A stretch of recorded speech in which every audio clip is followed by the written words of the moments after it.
Posibleng motibo sa pagpatay sa iyang bana gibutyag ni Mrs. Humalon. Facial composite sketch sa usa sa mga murder suspects gipagawas sa Misamis Occidental Police Provincial Office. Gitutukan ni Bernal Tecson ng maong balita. Ani ang iyang report.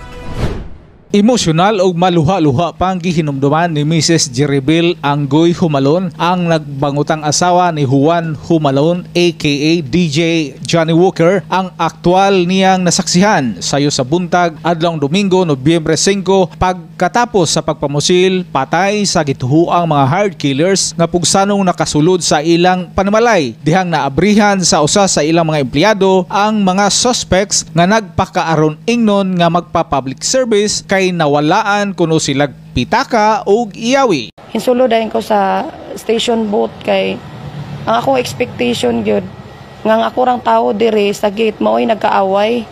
Then wala ko ga-expect nga ang ako dayong bana si Johnny Walker gipusil diri sa sulod. Pag sulod na ako dito na ko na shock nga nakita na nako kung bana nga nakadugo na dayon nagkuana iyang ulo. Matud pa ni Mrs. Humalon, nakita pa niya ang tulo ka mga hard killers nga may iskapo palayo sa crime scene sakay sa usa ka motorsiklo. Gidugang sa ginang nga natumba pa ang gisakyan nga single motor sa mga suspects dihang nakalingi sila kaniya nga nangayog pakitabang sa ilang mga silingan.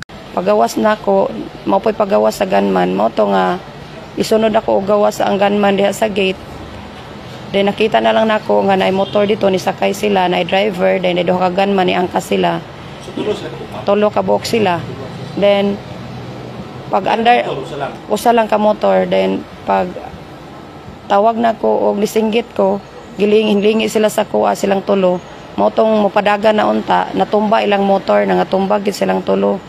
Kahinumduman, adlong Domingo natigaw ang mainstream og social media gumikan sa pagkalat sa FB live streaming broadcast ni Johnny Walker og nadugangan pag mga CCTV footages ang aktwal nga pagpatay sa pinakaunang PWD kon person with disability broadcaster sa Misamis Occidental. Makita sa FB live video ni Johnny Walker nga nagbasa pa kini greetings sa iyang mga tigpaminaw sa radyo. Nahunong kini sa pagbasa dahang kalit lang nga may misulod sa studio. Pipila ka segundo lamang bagsak si Johnny Walker dihang gipabutan sa makaduha ka higayon. Pagkatapos sa pagpamusil, gihablot pa sa gunman ang kwenta sa biktima nga matud pa sa mga awtoridad nagkantidad kapin sa 150,000 pesos. Sa usa pa ka CCTV footage sa may gate sa compound, makita ang duha ka mga tauhan sa pamilyang Humalon nga may gikaistorya gawa sa gate nga matud pa magpa-public service. Giabrihan og jutay ang gate sa radio station employee apan pugsanong misulod ang duha ka mga lalaki nga may bitbit nga mga short firearm. Napaluhod ang empleyado dihang gitiunan kini og pistola sa iyang ulo. Samtang ang usa galing misulod sa studio diin didto nagprograma si Johnny Walker. 20 segundos lamang pagkatapos nga makasulod sa gate, tapos na ang trabaho og misibat na gilayon pagawa sa compound ang duha ka mga lalaki. Sa interview sa local media, gipahayag ni Mrs. Humalon nga wala siya nahibaluan nga may date treat nga dadawat ang iyang bana.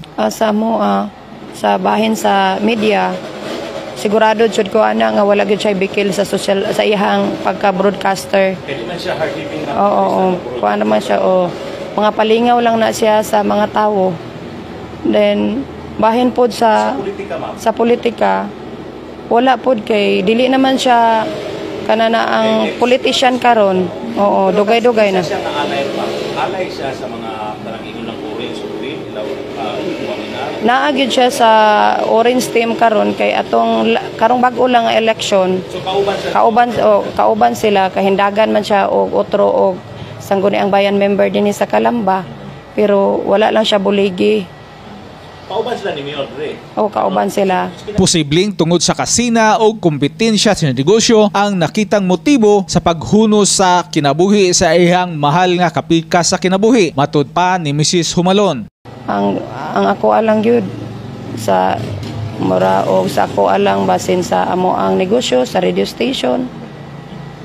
Mura gyud akong makita nga motibo. Sa mga kompetensya?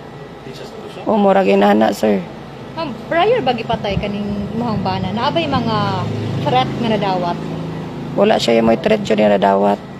among gipang check sa iyang mga cellphone then wala jud dayon. Wasig sulti mo. Wala po siya istorya.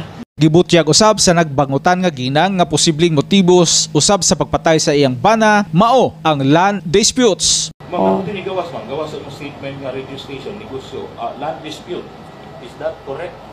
Naapod mi sa amo ang yuta diri sa ari kani among gipuy-an. Naapod mi ana.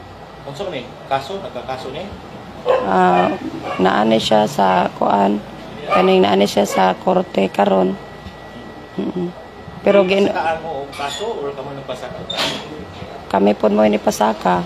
Samtang sa laing bahin, adlang Lunes ato sa press conference sa PNP, gipagawas ni Misamis Occidental Police Provincial Office Director Police Colonel Dwight Monato ang facial composite skits sa usa sa mga hired gunmen nga mipusil patay ni Johnny Walker base sa description sa mga eyewitnesses. Ito lang kasi muna yung klarong may bigay na description ng mga witnesses natin. So, as we enhance the CCTV footages, hopefully later on we can also show similar composite sketch of other suspects.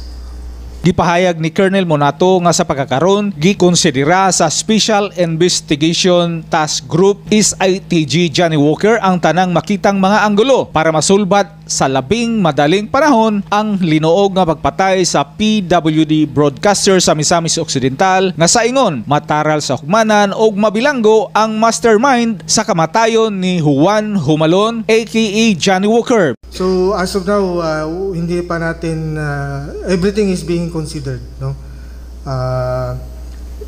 Doon sa kanyang personal na buhay at saka sa kanyang trabaho. Everything is being considered, all aspects, all angles is being considered by the Special Investigation Task Group. May time frame po ba tayo? Kailan natin ma-resolve matapos yung investigation? As I've said, it would be difficult to put a time frame, but